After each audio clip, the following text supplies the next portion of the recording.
Selamat pagi teman-teman semua. Pagi, Ibu. Saya harap kita semua dalam keadaan yang sehat ya pagi hari ini. Sebelum kita memulai handover kita, mari kita berdoa sesuai dengan kepercayaan kita masing-masing. Berdoa mulai. Berdoa selesai. Oke, kita mulai handover kita ya. Jadi, Tuan Aldian, 24 tahun, pasien masuk dengan keluhan jatuh saat bermain sepak bola, benturan keras pada tungkai kanan, diagnosis yaitu fraktur tibia fibula dextra. Nah, saat ini kesadaran pasien yaitu kompos mentis dan adapun tekanan darahnya 120/80. Nah, di 88 kali per menit.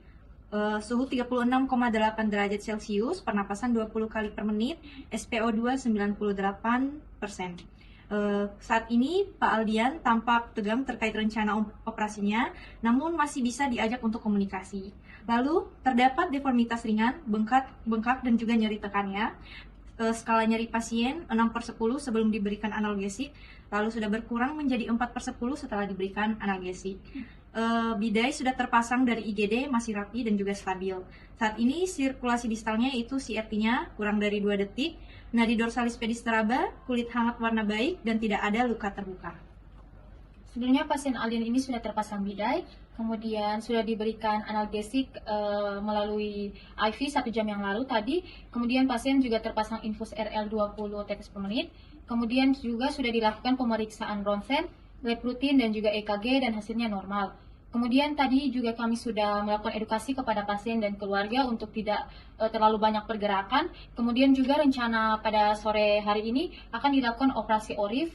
Dan kemudian kami sedang menunggu hasil lab terakhir, dan kemudian kami juga sudah mempersiapkan kelengkapan untuk praoperasinya dan sudah ditandatangani oleh keluarga pasien. Oke, baik, kita akan double check kembali. Untuk rencana operasi nanti itu udah dipersiapkan untuk puasa?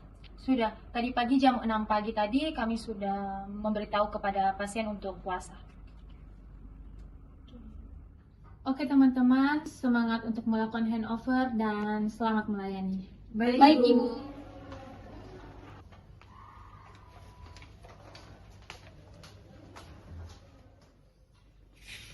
Selamat pagi Bapak. Selamat pagi, Pak. Ibu. Bapak bagaimana tidurnya semalam? Apakah nyenyak atau ada keluhan? Nyenyak sus, cuma kaki saya agak sedikit nyeri. Oh nyeri ya Pak? Iya sus. Iya suster, tadi malam bapak tidurnya nyenyak, cuman sering bangun karena gelisah, katanya takut operasi. Terus bapak juga merasa nyeri tadi malam suster, cuman udah dikasih obat. Iya Ibu, oke. Begitu ya Ibu. Oke, baik Bapak dan Ibu, di sini ada Suster Marta dan juga Suster Desi yang berdinas di sesi pagi hari ini. Jadi, jika Bapak dan Ibu ada keluhan atau ada yang ingin ditanyakan, boleh langsung kepada Suster Marta dan juga Suster Desi ya Ibu, Bapak. Oke Bapak, perkenalkan saya Suster Marta yang merawat Bapak pagi ini. Saya Suster Desi yang akan merawat Bapak pada pagi hari ini. Sebenarnya izin lihat kartunya sebentar ya Pak. Iya sus. Oke Pak, bidainya masih terpasang dengan rapi.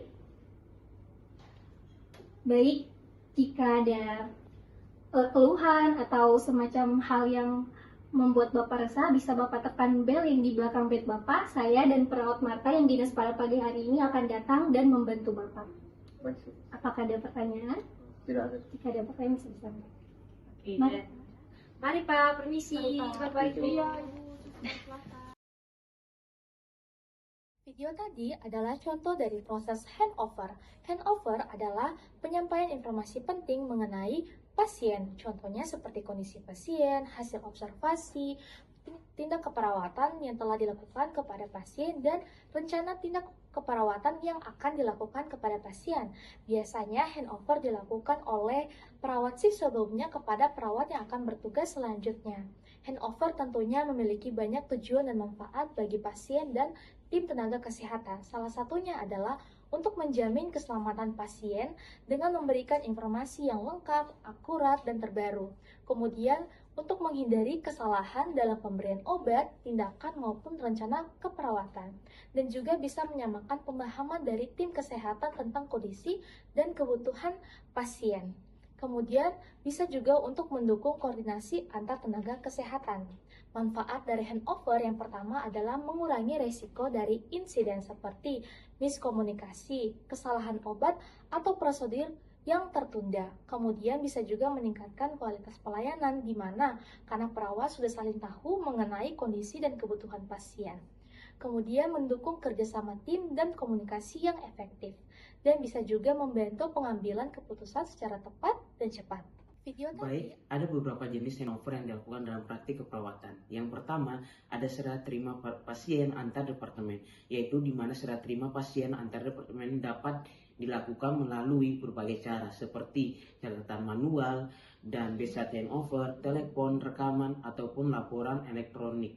Yang kedua, ada serah terima pasien antar unit perawatan, di mana pasien dapat dipindahkan antar unit sesuai kebutuhan perawatan, sehingga handover yang diperlukan juga untuk menjaga kesinambungan asuhan dan mencegah akibat kesalahan dari pemberian informasi.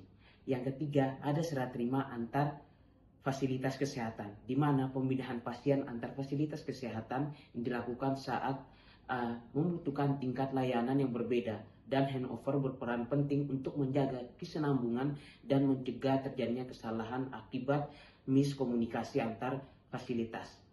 Dan yang terakhir adalah serah terima antar shift, di mana serah terima ini yang akan dipraktikkan oleh teman-teman saya, yaitu serah terima antar shift dilakukan setiap pergantian jadwal kerja, di mana perawat memastikan kesinambungan antara asuhan keperawatan dan mencegah kesalahan akibat kurangnya informasi yang diberikan oleh teman-teman sejawat.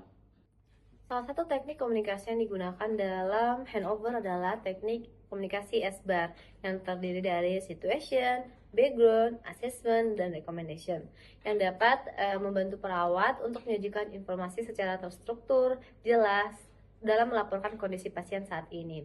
Nah, SBAR ini bertujuan untuk menyediakan struktur komunikasi yang ringkas dan konsisten untuk meminimalkan kesalahan dan meningkatkan keselamatan pasien, serta mempercepat pengambilan keputusan klinis. Penerapan SBAR dalam komunikasi handover meningkatkan ketepatan dan kelengkapan informasi, mempercepat proses serah terima, menurunkan risiko kesalahan, dan meningkatkan kepercayaan diri serta kepuasan kerja perawat dan memperkuat profesionalisme serta kerjasama antar tenaga kesehatan. Seperti yang saya katakan tadi, bahwa SBAR ini adalah situation, background, assessment, dan recommendation. Nah, dalam situation, tahap ini menyampaikan identitas pasien seperti nama, usia, diagnosa medis, dokter penanggung jawab, dan diagnosa keperawatan. Yang kedua adalah background. Nah, dalam tahap ini menyajikan riwayat pengobatan dan tindakan yang dilakukan sebelumnya, termasuk hasil pemeriksaan penunjang sebelumnya. Selanjutnya adalah assessment. Yang kedua, nah dalam assessment ini berisi hasil pemeriksaan fisik, situasi psikologi, penilaian risiko jatuh, dan pengukuran tanda-tanda vital. Yang selanjutnya adalah recommendation. Tahap ini menggambarkan saran yang diajukan oleh dokter penanggung jawab untuk tindak lanjut pada shift selanjutnya atau perawatan selanjutnya.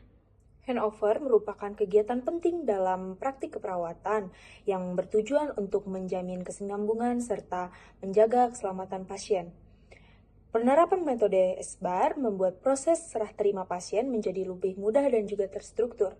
Dengan SBAR, informasi bisa lebih jelas disampaikan secara lebih fokus, ringkas, dan mudah untuk dipahami. Dengan demikian, penggunaan metode SBAR menjadi pendekatan penting dalam meningkatkan mutu pelayanan, keselamatan pasien, dan juga profesionalisme dalam keperawatan.